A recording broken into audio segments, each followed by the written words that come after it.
Hello everyone, Yana is here. Welcome to Financial Accounting. Our topic today is notes receivable. We will look at a sample note, learn how interest revenue is calculated, and look at required journal entries and posting to ledger accounts.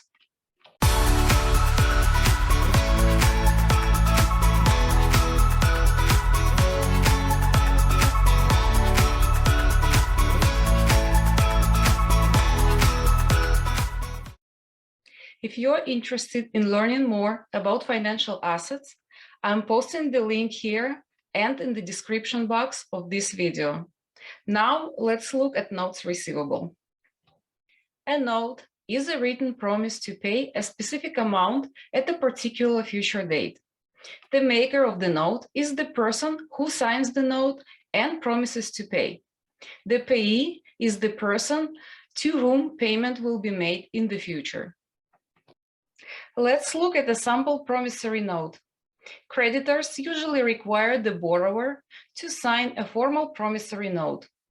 A promissory note is an unconditional promise in writing to pay on demand or at a future date a definite sum of money. The following information is included in the note: the term of the note, the payee, the maker, principal or amount of the note, interest rate, and due date. The payee on the note is the recipient of the cash at maturity. The maker on the note is the borrower who owes the money. Interest is a charge made for the use of money. A borrower incurs interest expense. A lender earns interest revenue. When you see notes payable in the company's financial statements, you know that the company has borrowed money, so you should expect to find interest expense in its income statement. If you see notes receivable, you know that the company has loaned money, so you should expect its income statement to report interest revenue. Most notes receivable have an interest rate associated with them. Interest is calculated as principal times the interest rate times the time the note was outstanding. Interest rates usually are stated on an annual basis. Therefore, when computing interest for 1 year, time equals 1. When the computation period is less than 1 year, then time is a fraction. Let's look at a couple of examples. The total interest charge on a $200,000 1-year 6% note receivable is computed as follows: principal times rate times time equals to 200,000 times 0.06 times 1 and equals to $12,000. Note that 6% is an annual rate. If the term on the note were only 4 months instead of 1 year, the total interest revenue earned in the life of the note would be 4,000, computed as follows: principal times rate times time equals to 200,000 times 0.06 times 4 divided by 12 and equals to $4,000. Note that these computations in our examples illustrate simple interest, which means that no interest accrues on the unpaid interest amounts each month. We will cover compound interest in the video about liabilities. I will post the link here and in the description box as soon as it is available. The notes receivable is an asset account. To record the transaction, we debit notes receivable as it increases and credit cash as it decreases when the lender gives money to the borrower. Let's look at how this transaction is recorded in the ledger or T accounts. Remember that assets are increased by debit and decreased by credit. Notes receivable is debited and cash is credited for $10,000. On December 31st, whole company needs an adjusting entry to record the interest revenue on the Porter's company's note. we record it as a debit to interest receivable and a credit to interest revenue for $200 as it is for November and December. The $200 in interest is calculated as the original note amount of $10,000 times the interest rate of 12% times the outstanding time of 60 days over 360 days. 360 days is used instead of 365 for simplicity. Let's look at the ledger or T accounts for this entry. Interest receivable is an asset account. It is increased by debit and decreased by credit. Interest revenue is a revenue account. It is increased by credit and decreased by debit. We debit interest receivable and credit interest revenue for $200. The maturity date of the note is January 30th of the next year.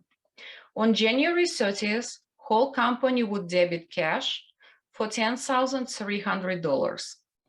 It is calculated as the original note amount of $10,000 plus the interest for 90 days of $300.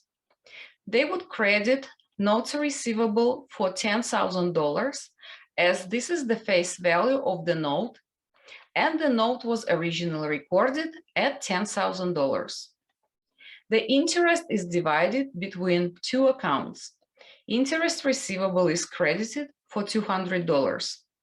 Remember, this is removing the interest receivable created in the previous adjusting entry. Interest revenue is credited for $100. This is the interest revenue whole company earned in the month of January. Let's look at the ledger accounts. Whole company received $10,300 at maturity. Cash is increased or debited by $10,300. Interest revenue is increased by $100, which is the interest revenue for January. We assume that the interest revenue account was closed at the end of the previous year, and therefore the ending balance is $100. If all 3 months were in the same year, the balance in the interest revenue account would have been $300.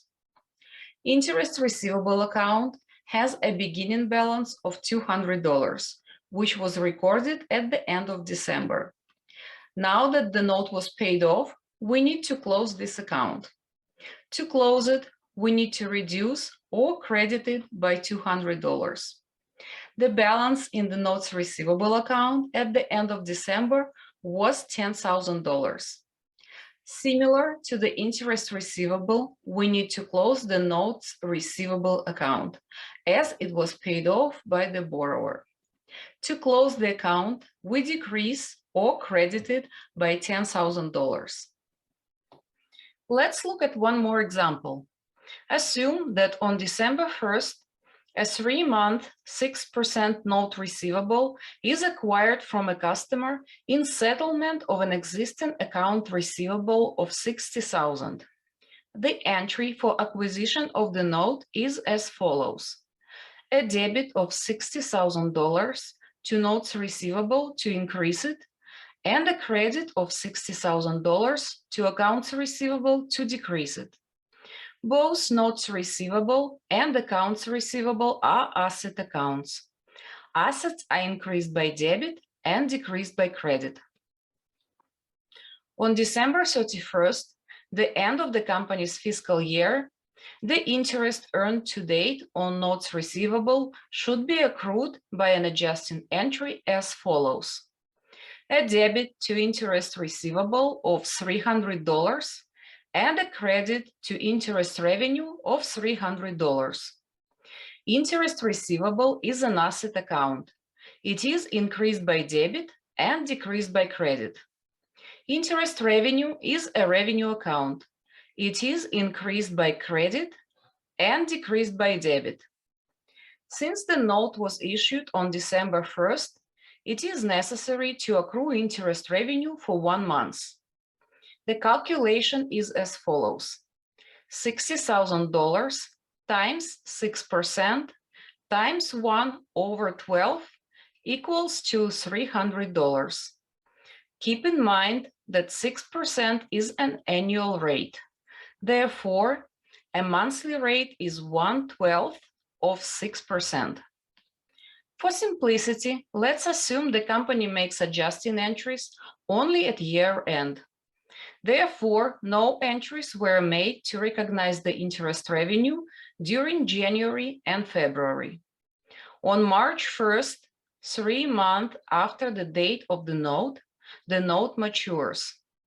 The entry to record collection of the note will be as follows: a debit to cash of $60,900, a credit to interest receivable of $300, a credit to interest revenue of $600, and a credit to notes receivable of $60,000. Let's start with the note receivable account. Because the note receivable account was debited when the note was issued, we need to close the note receivable account when the note matures. We do that by crediting the note receivable account for the face value of the note. If the company has only one note, the balance in the note receivable is 0 when the note matures. We need to credit the interest receivable account for $300, as $300 is being paid. We also need to credit interest revenue to record revenue for January and February.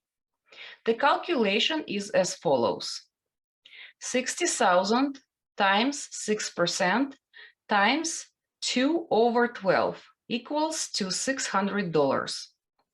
Note that the total revenue for 3 months is $900, but we only need to credit $600 as $300 was already recorded in December. Finally, we need to debit cash for $60,900, which is $60,000, the face value of the note, plus $900 interest revenue for 3 months. A note receivable that cannot be collected at maturity is said to have been defaulted by the maker. At this point, the holder of the note transfers the amount due from the note receivable account back into an account receivable from the maker. The amount transferred into accounts receivable includes both principal of $60,000 and interest of $900. The entry is the same as the previous entry, except accounts receivable is debited rather than cash. Interest on the note is recorded through the maturity date and is included in the account receivable from the maker. Thank you for watching this video. I hope you found it helpful. Please like and subscribe so you don't miss future videos. Feel free to forward it to anyone who is interested in learning accounting. I will see you in the next video.